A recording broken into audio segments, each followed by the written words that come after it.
क्योंकि शर्म आती है ये सोच के किसी समय में आप भारतीय सेना का हिस्सा थे। शर्म आती है ये सोचकर कि किसी समय में आप इस देश के शौर्य और पराक्रम की वो वर्दी पहनते थे जिसको पहनकर लोग अपने आप सच। तो जो अपनी सेना के योद्धा का नहीं हुआ वो किसका सगा होगा? क्योंकि आप योद्धा रह चुके हैं, क्योंकि आप भारतीय सेना का हिस्सा थे। कभी सोचा है और कभी पूछा है, हैसियत है आपकी पूछने इसके लिए कि देश के प्रधानमंत्री से उन्होंने चीन को क्लीन चिट क्यों दी?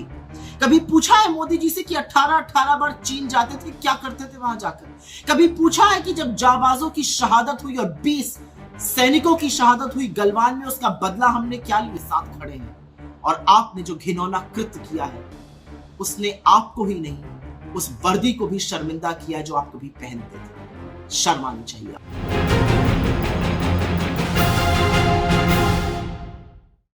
मेरा ये वक्तव्य राज्यवर्धन राठौर जी के लिए है और इसलिए है क्योंकि शर्म आती है ये सोच के किसी समय में आप भारतीय सेना का हिस्सा थे। शर्म आती है ये सोचकर कि किसी समय में आप इस देश के शौर्य और पराक्रम की वो वर्दी पहनते थे जिसको पहनकर लोग अपने आप सच बोलते हैं। आपने 3 दिन पहले लोकसभा में एक वक्तव्य दिया जो निहायत ही घटिया था और जिसमें आपने कोरा सफेद झूठ बोला। और ये आपकी संगत का असर है, क्योंकि जिस संगत में आप रहते हैं वहां पर जितना ज्यादा जो झूठ बोलेगा उतना आगे वो जाएगा। झूठ बोलने की सीख और झूठ बोलने का परीक्षण तो खुद गृह मंत्री और प्रधानमंत्री देते हैं, जिन दोनों लोगों ने इस बार सदन में झूठ बोला। पर उनका क्या, एक तड़ीपार थे, जुमलों के बेताज बादशाह हैं। आपने तो कभी भारतीय सेना की यूनिफॉर्म पहनी थी, तो आपको क्या लगता है आप आंख निकाल कर और गला फाड़ फाड़ के जो झूठ बोल रहे थे उसका पर्दाफाश नहीं होगा? लेकिन आपके अंदर हिम्मत की कमी लगी। मुझे इसलिए लगी क्योंकि आपने एक झूठ बोला कि 2008 में सोनिया जी बीजिंग ओलंपिक के दौरान आकर खिलाड़ियों से नहीं मिली थी। यह झूठ आपने सदन में बोला और आपने गद्दार शब्द का प्रयोग किया। लेकिन आपकी इतनी हैसियत और हिम्मत नहीं है कि यही झूठ आप बाहर बोल दीजिए। टीवी चैनलों की बाइट्स पर आपने बात में जलेबी बनाने की कोशिश करी कि कैसे कार आई और कितनी देर रुकी और वो थोड़ी देर मिली या ज्यादा देर मिली, ये बात करी। क्योंकि आप जानते हैं कि सदन में कही हुई बात पर आपके ऊपर क्रिमिनल डेफेमेशन, मानहानि का मुकदमा नहीं हो सकता है, लेकिन बाहर कही हुई बात पर आपको कोर्ट घसीटेगा और हम घसीटेंगे आपको कोर्ट में। तो अगर हिम्मत है तो जो बात आपने सदन के अंदर कही है पूरी वर्बैटिम तरीके से आप बाहर कहकर दिखाइए, मैं आपको चैलेंज करती हूं। लेकिन क्योंकि आपने झूठ बोला, उस झूठ का पर्दाफाश होना जरूरी है। 2008 के बीजिंग ओलंपिक में ना सिर्फ Sonia Gandhi ji games village I थी बल्कि इंडियन ब्लॉक भी आई थी और खिलाड़ियों से मिली थी और उनको कहा था कि आपसे देश बहुत अपेक्षा रखता है, आपको सबको मेरी शुभकामनाएं। और इसकी पुष्टि बॉक्सर विजेंदर सिंह ने करी है, इसकी पुष्टि अभिनव बिंद्रा ने अपनी किताब अ शॉट एट हिस्ट्री पर करी है कि सोनिया जी वहां पर आई थी।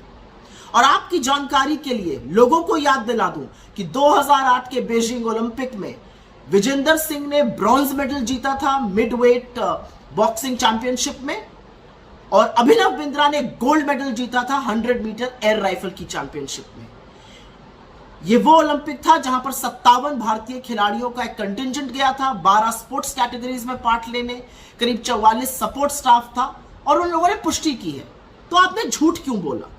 आपने झूठ इसलिए बोला क्योंकि आपको लगता है कि झूठ बोलकर आप आगे निकल जाएंगे।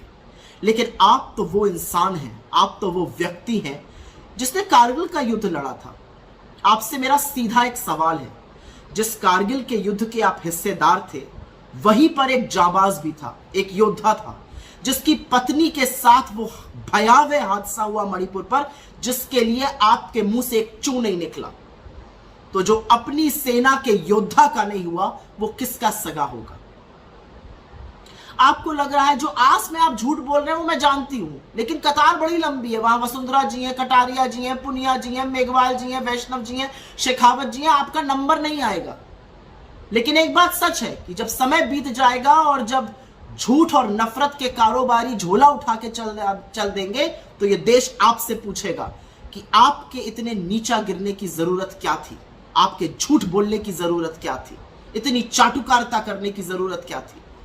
और एक चीज मैं जाते जाते आपसे पूछना चाहती हूं, क्योंकि आप योद्धा रह चुके हैं, क्योंकि आप भारतीय सेना का हिस्सा थे, कभी सोचा है और कभी पूछा है, हैसियत है आपकी पूछने इसके लिए कि देश के प्रधानमंत्री से उन्होंने चीन को क्लीन चिट क्यों दी?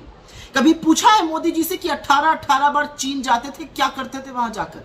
कभी पूछा है कि जब जाबाजों की शहादत हुई और 20 सैनिकों की शहादत हुई गलवान में, उसका बदला हमने क्या लिया? हमने बफर जोन क्यों बना लिया अपने पेट्रोलिंग पॉइंट्स? हमने स्ट्रेटेजिक पॉइंट से क्यों पीछे हट गए? कभी पूछा है कि चीन को सबक सिखाने के बजाय लाल शर्ट पहनकर आपने चीन के राष्ट्रपति की अगवानी क्यों करी बाली में? कभी पूछा है कि बाली में उनसे क्या बातचीत हुई? कभी पूछा है कि क्या बदला लेने का मतलब है चीन के साथ व्यापार बढ़ा लेना, $100 बिलियन का ट्रेड डेफिसिट कर लेना? जिस दिन यह हिम्मत और हैसियत हो जाएगी, उस दिन आप इस सेना का ऋण चुका देंगे।